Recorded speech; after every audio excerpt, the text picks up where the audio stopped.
Hello everybody, back here again for another vlog a day, and today is Sunday the 16th, and today was a lovely day outside, a little bit warm, but beautiful, beautiful day. Got this morning, everything was going pretty good. I had to get a little bit early, not horrible early, I had to be up like before 7, which is not where I want to be on Sundays, but got up, got myself around, had some things to take care of real quick, had a lady dropping off her dog and her bird.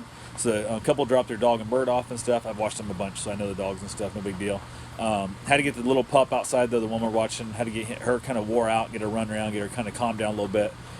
Introduced her to the older dog. He's like, I don't know, 15, 17 years old. He's old.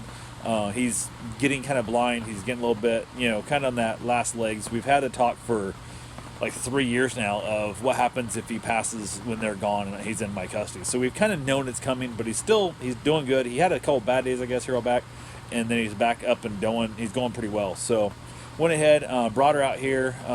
We've had the pup right here, brought him out here with the pup. She was a little bit too aggressive, a little bit too hyper. Not aggressive, she's just hyper. She's friendly and hyper and stuff, and she likes to rough house a little bit too much for such an old dog. So she got kind of scolded a little bit, and then she was kind of being pretty good, and she kind of ran around and stuff. And she came by and she kind of gave him a little bit of a bump more than she should, and she got a real good ass chewing. I kind of yelled at her and gave her that whole kind of that dad voice thing, and she straightened up real quick. It didn't take much, and she is pretty much so far today left him alone. There's a little bit of a sniffing here and there, like when he comes in and out of the door, he's a little slower. So I'll bring them out first, and I'll bring him out later. And then she keeps wanting to run back inside and kind of almost, like in a hurry to run in. Then he thinks he's going to get knocked over because he's used to being knocked over by dogs. He's old and he's little. So I have to kind of yell at her to get back a little bit and stuff, hang whatnot to get him out. We had a good time there. I did go ahead and separate him back in the room with the bird. When I went out, we just had to go do some house shopping. Pretty much just killing time doing some open houses. Not really expecting to find what we want because there was nothing on that list that was great. But we went ahead and went and looked at stuff. Went over to Beachside, saw a very, very lovely place there on the river.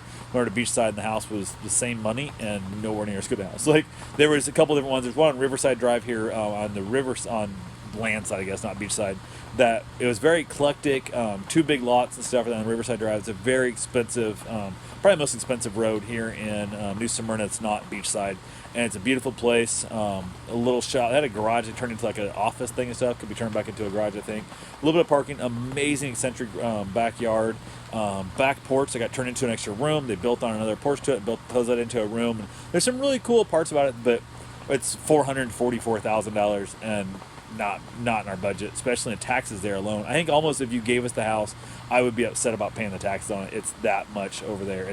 I don't know. It's a lot. So we basically looked at it. I got some cool ideas. We liked it. Went out to Beachside. They had one house they started to do a remodel on. They added on a big chunk in the back. I think the real estate agent didn't really know what the hell they were doing, but it's like, it was ridiculous. I'm like 2.1. It's like $2.1 million, and like it just, the part they added on was very nice, very modern, very whatever stuff. But the kitchen still had like this old. Everything was like from like the 60s at best. Like the bathrooms were outdated. Like the part they hadn't touched, like they ran out of money in the remodel.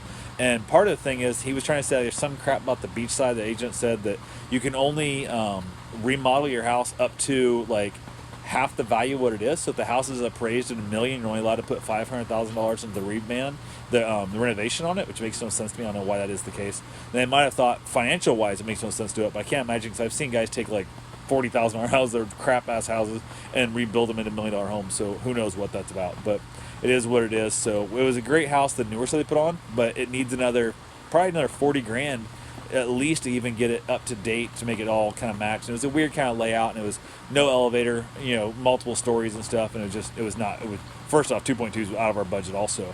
But there's a lot of things we didn't care for. A lot of things are really nice. Every room had a little deck off the side, but even the decks they put were too small. Because by the time you put two chairs and a table out there, you can't open the door. Like, it's just a lot of really dumb little things like that weren't really like. Just for another $500, you could have built the deck a little bit bigger out the side of it. But it is what it is. So we had fun doing that. Basically got back to the house, hung out with the dogs the rest of the day, got my run in, all that good fun stuff. Took the pup for a run. I kind of wear her out a little bit, also kind of give her a little bit of discipline of running with me. So it's that little bit of knowing that I'm in control of where she gets to go as opposed to running free in the yard. Kind of a little bit of that, dominant type scenario. She needs a little bit of that in her life. So headed out, got that all taken care of, got back to the house, hung around a little bit. Just got my shower, cleaning, hang stuff. Decided to have ourselves an early dinner. It wasn't real early. It was about an hour earlier than normal. We had some fajita chickens. I grilled up some chicken and some onions, some peppers, and threw them in some soft shell tacos, kind of like a burrito slash taco, like a soft shell taco folded up. Had that, watched some Netflix, chill a bit. Came out here in the evening in the patio, had the dogs here, and the pup did really good. Didn't really mess with the old dog at all. Kind of sniffed him a little bit here and there, kind of barked at him trying to play. He just wandered off, like, nope, leave me alone. Everything went well. Barked at some of the neighbors and stuff. Had a little bit of issue with that, but not too bad. Had a wonderful time. Headed back in, wrapped up our night, and basically headed to bed and had a good one. So that's all I got for right now. I will talk to you guys tomorrow. Have yourself a safe, wonderful day. Thanks for watching.